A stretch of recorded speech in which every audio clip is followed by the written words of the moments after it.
This is Nick. This is Jack. It's Tuesday, T-Boy Tuesday, October 7th. And today's pod is the best one yet. This is a T-Boy. The top 3 pop business news stories you need to know today. I'm sorry, Jack. I'm checking the record books here, and you are in debt, my friend. Don't you owe us a publicly traded poem? Don't you owe us a poem and a company? I spent an hour last night pouring my heart and soul into a poem. I have an excellent draft, but I'm not ready to reveal it yet. You know, it took Robert Frost 12 years to write that thing about the woods. So take your time, Jack. Take your time. In the meantime, Yetis, we got 3 fantastic stories for today's T-Boy. Jack, what do we got on the pod? For our first story, it's Alex Cooper. The host of Call Her Daddy just announced her next big product. The founding father didn't launch a protein and she didn't launch a tequila. She launched an ad agency. For our second story, it's a thing you didn't know existed. Totally. Lamborghini strollers and Aston-Martin strollers. Besties, fancy race car companies are now making baby strollers, and Jack and I will tell you why. Maybe you'll also tell us why you did a leprechaun voice for fancy race car companies.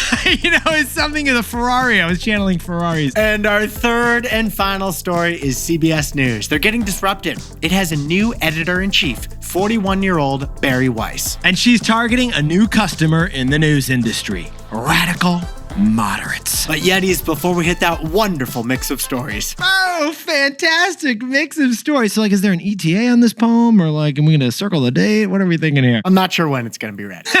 Spoken like an artist. Spoken like an artist. I like it. But Nick, does inflation-adjusted thimble mean anything to you? Because Nick and I are always looking for early signs of the next big trend, the next cool brand, or the cutting-edge idea you need to know about. Besties, you know, Jack and I got your back. So we noticed in the latest edition of Vogue magazine that the hot new fashion for the fall is hand-knitted sweaters. Jack, there is nothing hotter this season than a giant string of cotton you could drown in. Now, I DIY'd this thing. Well, I didn't hand-knit a sweater, but I went to the farmer's market, got a knit wool sweater with a neck opening so big, I got lost in that thing. I saw it, Jack. Was that a duvet you were wearing? What was going on there? Let's just say I'm not going to wear this thing in public. But Nick and I dove in T-Boy style. Knitting is actually an economic indicator. You see, besties, when inflation rises, so does sewing. Now, it's only a tiny part of our population that sews or knits, but when that population is growing, it's a bad sign for the economy. Because when your clothes are too expensive, you start knitting your own. Get this, according to the New York Times, the New York Knitting Center has seen a 75% jump in revenues in the last year. And that data point isn't a canary in the coal mine. It's a canary in the cotton mill. Yeah, it's not a sell signal, Jack. That is a sow signal. Because in this economy, with high inflation, knitting is cool again. And according to Paris Hilton and Vogue magazine, it is hot too. So whip out that Singer sewing machine you've hung on to from your grandma's attic. Brother, can you spare a thimble? Inflation-adjusted thimble. If you know, Jack. Let's hit our 3 stories. 15 years before this song, 2 boys from the Northeast met in the dorm. They had an idea that caused a cultural storm. It's the best one yet, but the best is the norm. Jack, Nick, that's it. I don't even think they need to practice. 50%, that's a fat tip. T-Boy City on your list. If you know, you know, cause we ready to go. We can't wait no more, so just start the show. Start the show. For our first story, Alex Cooper's new big Call Her Daddy product, it's the Unwell advertising agency. It's the ultimate business move too, because it leaves no opportunity unmonetized. It's vertical integration, daddy style. Oh, Yetis, Alex Cooper. I mean, we're not even going to quote Magatu on this one because it's so obvious, right, Jack? You know what we say. Top 10 podcast in the world, NBC Summer Olympics commentator, Hulu documentary, Call Me Alex. Alex Cooper, she already expanded her personal brand to media networks with the Unwell Media Network last year. And like every other famous person, she launched a functional hydration drink, which is water with benefits. But Jack, I gotta ask, the next big product from Alex Cooper, is it a tequila? Is it a protein? Is it a tequila filled with protein? None of those things. She is taking her talents to Madison Avenue instead, launching an advertising and creative agency. That's right, the Unwell Creative Agency, and they've already got their first 2 clients, and who are they, Jack? Google and T-Mobile. Don Draper lost the pitch, and he is not happy about it, Jack. Now, this announcement puts Alex in the upper echelon of celebrities, who don't just star in commercials, They create those commercials. Yeah, it's a new industry Jack and I have been covering this year. It's the creative agency industry. And Ryan Reynolds and David Beckham, they're both a part of it. Ryan Reynolds and David Beckham, they don't just show up to set and read a commercial script. No. These guys, they initiate the idea, they write the script, and then they produce the entire advertisement. And that's what makes their ads feel not like ads, but instead an original piece of funny content that you actually enjoyed watching. Well, now Alex Cooper, the podcast star, is doing the same thing. Oh, and the Google and T-Mobile commercial that launched yesterday, it's classic Alex. And strategically, this commercial co-stars an SNL comedian and the Italian actress from White Lotus, Both of whom are Alex's friends. and also the strategic part being they're not A-list celebrities, they're viral fame celebrities. So Alex and those two are stuck on a road on a way to Vegas without service in the middle of the desert. Thank goodness their Pixel phones have T-Mobile satellite emergency signals, and this all happens mid-relationship drama. Hey Trey, let's play a clip of the commercial so we can give the besties a taste of it. Jared said he's never been more in love in his life, and he wants to move in together. Time to move on. Yeah. Like we said, classic Alex. Oh, and spoiler, look closely at the dude in the commercial. Big Al? Yeah. You know who that is. Well, spoiler, it's Alex Cooper. What separates Alex from Ryan Reynolds and David Beckham here? What is it, Jack? It's the ads that she's creating will buy space in her shows. And that is an economic tale as old as time. Jack, what's the takeaway for our buddies over at Call Her Daddy? The ultimate daddy business move, leave no opportunity unmonetized. Yetis, this Google deal that Alex Cooper signed, it shows how much power she has amassed as the Gen Z whisperer. Previous celebrities would have simply starred in the Google commercial, but Alex makes money on it 9 different ways. Yeah, 9 revenue streams, and we counted them. Here we go. First, she's the star, producer, and creative agency of the ad. 1, 2, and 3. And then this ad is placed on her own podcasts, That's 4. which are filmed on the Google Pixel phone. Which is revenue stream number 5 because As part of the ad, the entire Unwell podcast team is switching to Pixel devices, Google Workspace, and Gemini AI. 6, 7, and 8. Plus, Google and T-Mobile will be promoted at activation events like Alex Cooper's live show in Las Vegas this weekend. Like we said, she's going to make money on this deal in 9 different ways. I mean, Jack, I'm going back to business school here. This is a classic case of vertical integration, is it not? Like an oil company buying the trains that transport the oil, Alex wants to own the entire value chain. So, besties, the ultimate daddy business move, leave no opportunity unmonetized. For our second story, the new peak of parenting opulence, it's luxury strollers, specifically luxury car strollers. Because Aston Martin now makes a $5,000 stroller. True story. And this is part of a much bigger trend. Now, Yetis, full disclosure, we just had our second baby a few weeks ago. And as part of this, Jack, we upgraded to the double-decker Bugaboo stroller. You know how much this thing is? I could tell you it was at least $1,000. Oh, yeah, my joke has been it's $1,000. It's like the Lamborghini of strollers. Nick, that's nothing. Because Lamborghini literally makes their own stroller.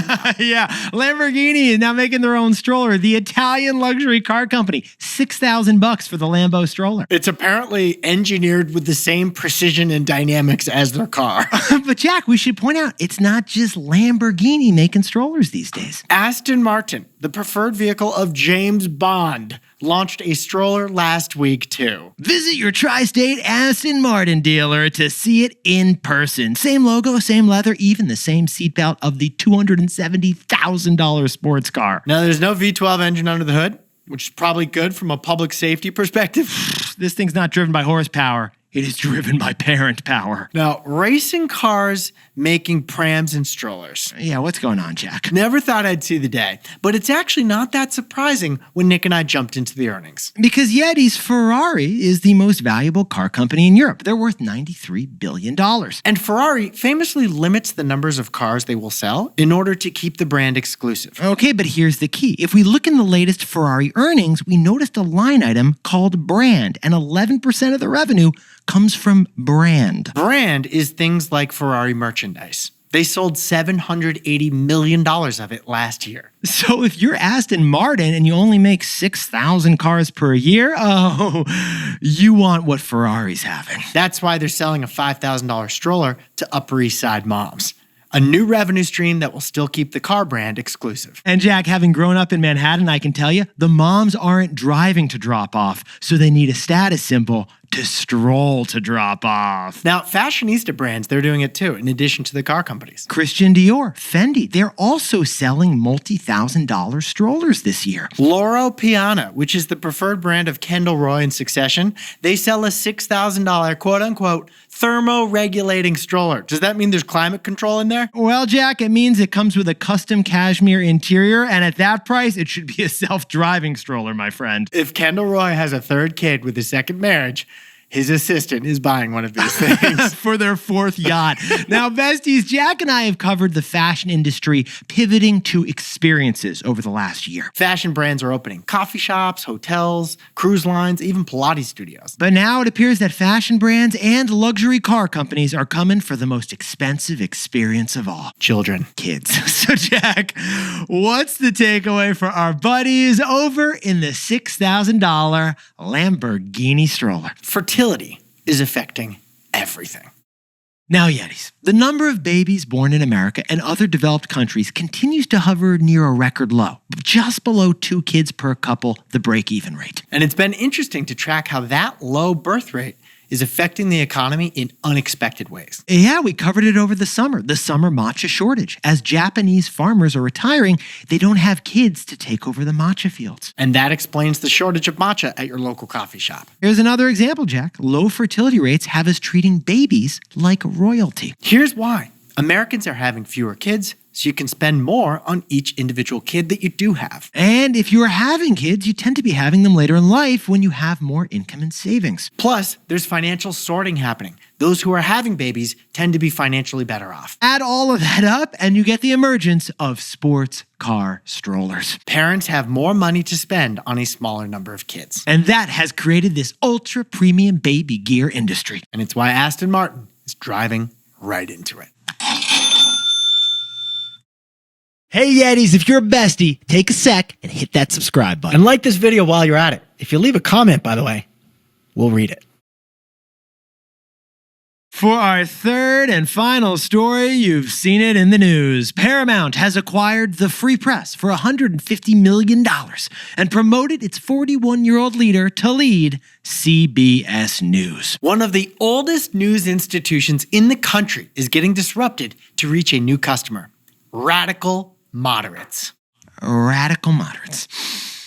Now, Yetis, Jack and I follow the New York Times in particular because it feels like my hometown newspaper, having grown up in New York, and Jack's basically a round-up New Yorker right there. That's incredible. That is insane that you used to send like your report card to the New York Times, hoping that they would publish that you made the honor roll. Yeah, well, they didn't publish it, Jack. And in July 2020, we noticed a New York Times opinion editor resign from the famous newspaper very publicly. This was right as the U.S. was having its post-George Floyd racial reckoning, or awakening, as some called it. The journalist, Bari Weiss, she said she was bullied at the Times for her dissenting views and called the newsroom illiberal for doing so. 6 months later, she founded the media startup, The Free Press, with this as the founding goal. Marry the quality of the old news world to the freedom of the new. Perfect timing, because that's the same moment that free speech warriors were assailing the mainstream media for alleged censorship. So Bari got investments from Andreessen Horowitz, the venture capital firm, and David Sachs, the crypto tech leader.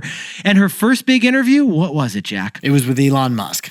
And now her startup is getting bought for $150 million by Paramount Skydance. And Larry Ellison, owner of Paramount, is putting Bari in charge of CBS News as editor-in-chief. Larry's son, David, who's the CEO of Paramount Skydance. And we all know where the allowance came from, though. Yeti's 98-year-old CBS News. It'll now be led by 41-year-old Bari Weiss, but that's not the only disruption coming to CBS. No, it's not, Nick, because her stated goal as the new head of CBS News is to cater to the unappreciated but huge customer known as the middle 70. The middle 70. Jack, could you sprinkle on some context for us, please? CBS's new owner, David Ellison, says that 70% of Americans define themselves as center-left to center-right. Maybe you're one of them, people who are turned off by both Fox News and MSNBC, the quiet majority in the middle. That's who she's targeting with CBS News. Her other goal is to make CBS the most trusted news organization of the 21st century, and that's a wide open opportunity. Jack says wide open, by the way, because for the third year in a row, trust in mass media organizations has hit a record low among Americans. Bari says that she will gain Americans' trust by bringing news that reflects reality. In her words, more facts, less bias, and less political tribalism. Although we can share, as a couple guys were in the news, everyone brings some type of bias to the news. Like in Bari's case, she's anti-woke and very pro-Israel. But she's not a staunch pro-Trump person either.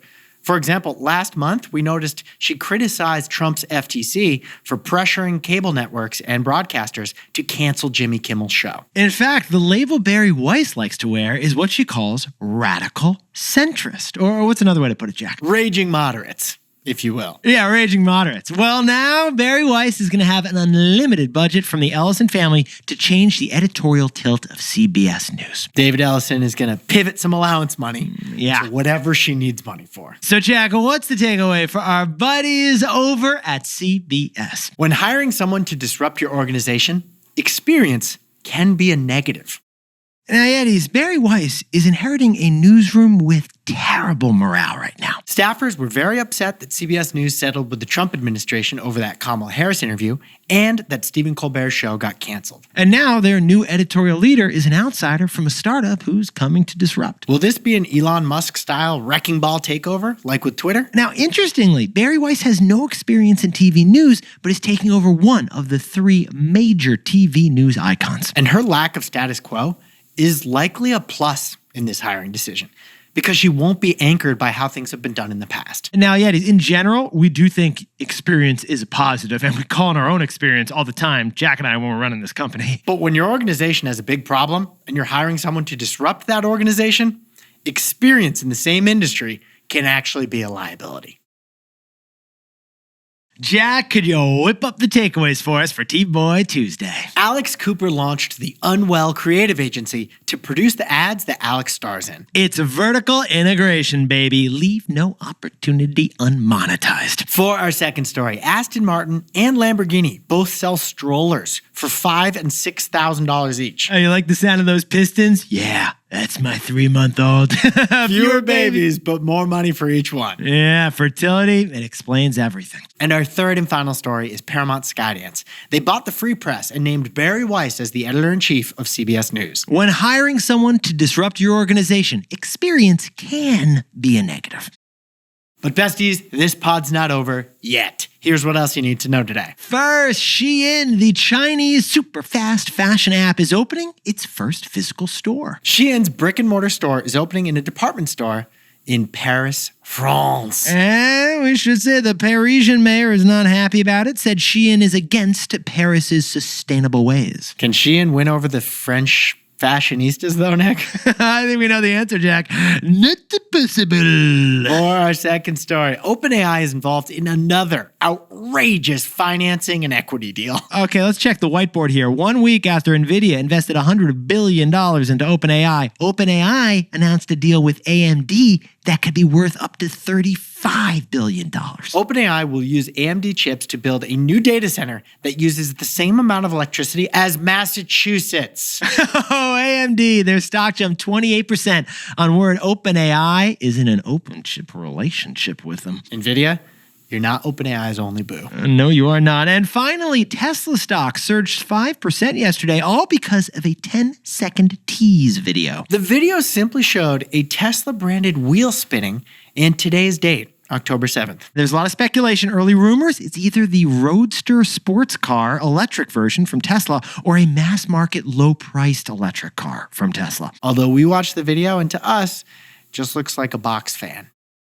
Now, time for the best fact yet. This one an answer to our T-Boy trivia. Jack, what do we got? Yesterday, we asked you, why are so many baseball teams known for their socks? I mean, the Red Sox, the White Sox, the Sox, what's going on? There used to be the White Stockings and the Red Stockings, too. And the Red Stockings, they're the Reds now. Well, the answer, it turns out, is that socks were pretty much the only distinguishing part of baseball uniforms a century ago. Yeah, 100 years ago, when players suited up to play, they just put on like very generic white or grayish clothing. Yeah, it was a khaki look, very khaki. Socks were the only sign of which team you were playing on. Like, not shirts versus skins, Red Sox versus White Sox. So newspapers covering the game started calling the teams by their socks. The Red Sox became the Red Sox.